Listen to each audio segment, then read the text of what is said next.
turmuşun bilen bir neçe qitim bo'ldi.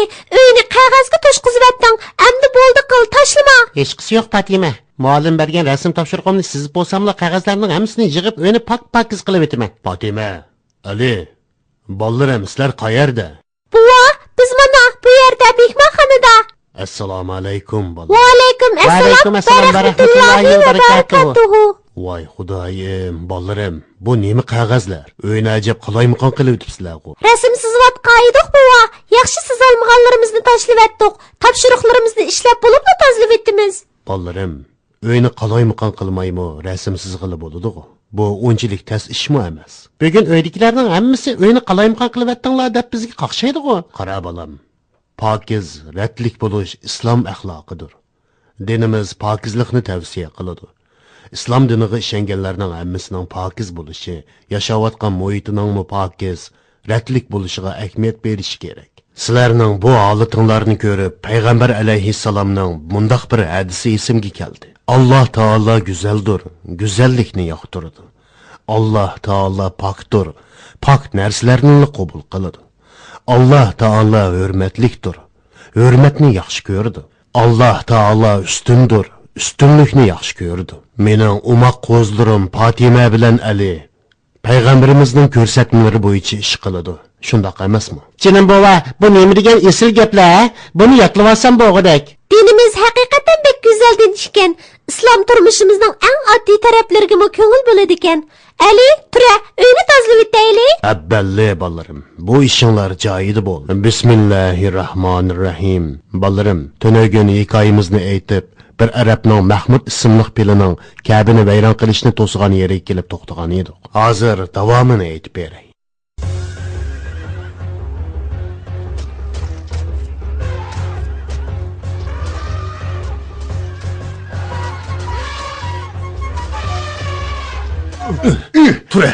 Tura.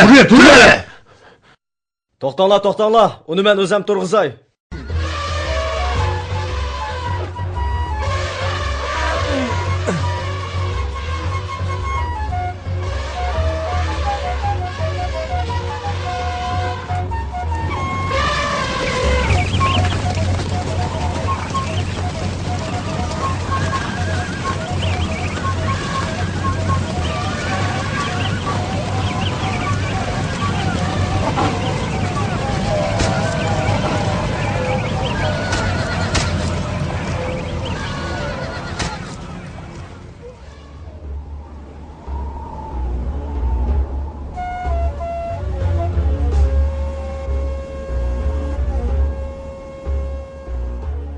بسم الله الرحمن الرحيم ألم تر كيف فعل ربك بأصحاب الفيل ألم يجعل كيدهم في تضليل وأرسل عليهم طيرا أبابيل ترميهم بحجارة من سجيل فجعلهم كعصف مأكول. برنتشا aydan keyin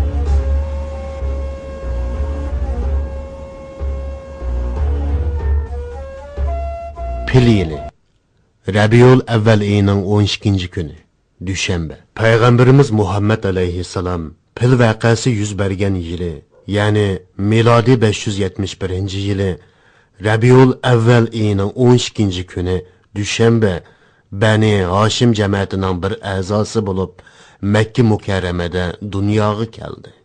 Abdülmuttalib bova. Basira, kayningdiki nima qizim? Aytqina, nim bo'ldi? Hey Abdülmuttalib, xo'sh xabar. Ha, qani tezligina qizim.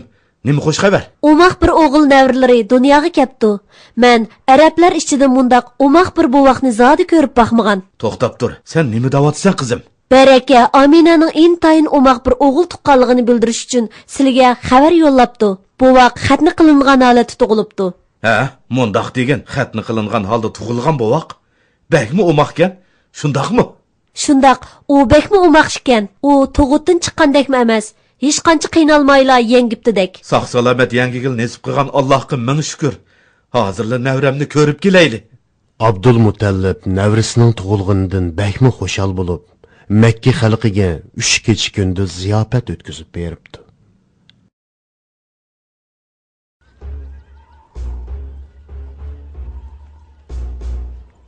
Ey Abdulmutallib, yangi tug'ilgan navranga jamaatingdagi birarsining yoki urug' tuqqanlaringdan birining ismini qo'ymay, ajab Muhammad deb ism qo'yibsan-ku. Muhammad degan ismning ma'nosi hamda etish, madhilash deganlik bo'ladi. Osmonda Alloh, yerda insonlar bu buvoqni madhilusun deb navramga bu ismni qo'ydim. Navramga tex eniq ana tepib bo'lolmadim. Yezidan yaxshiroq bir eniq ana tepib kelsam bo'ladi.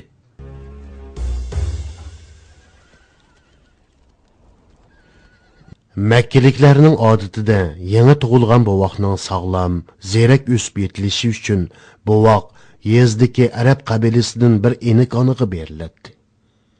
Chunki yezning havosi sop edi.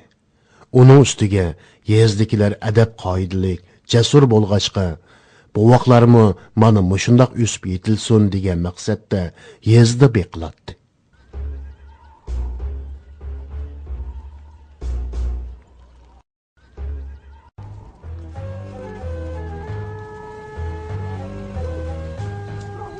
Әмгүзідіған бірер бовақ тепіп қайсам болады. Хеліқі етім бовақны еліп қайтаймекі ия. Abdulmutallibning navrisi Muhammadni davutamsan. Ha, şunu davatımın. Buvaqның dadısı yo'q, lekin nasabi isil jamatdin. Balki shu sabablik uyimizga barkat yig'ib qolar. Mayli, shundoq qilayli. Shundoq qilib, yangi tug'ilgan bovoq Muhammad ibn Abdullah nomrod, ammo ko'ngli ko'ksi to'q bir oilaga iniqoniga berildi. U Said jamoatidan bo'lgan Halima bilan Al-Haris oilasi edi. Muhammad alayhissalom kelgandan boshlab oilaga barkat yog'di. Ularning etizlaridan mo'l usul elinib, chorva mollari ko'payib, turmushi kundan kunga yaxshilanishga boshladi. Bularning hammasi Muhammad alayhissalomning barkati edi. Oradan 2 yil o'tdi. Bovoqning onasiga qaytariladigan vaqtimi kelib qoldi. Ammo Halima bovoqni yana 2 yil beqib berishni talab qilib turib oldi.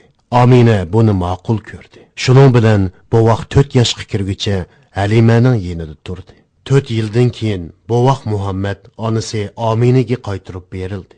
Lekin uzun o'tmay bovoqning onasi Aminami vafot bo'ldi. Shuning bilan payg'ambarimiz Muhammad alayhissalom bovisi Abdulmutallibning himoyasiga topshirildi. Bolarim, davomini at so'zlab bering.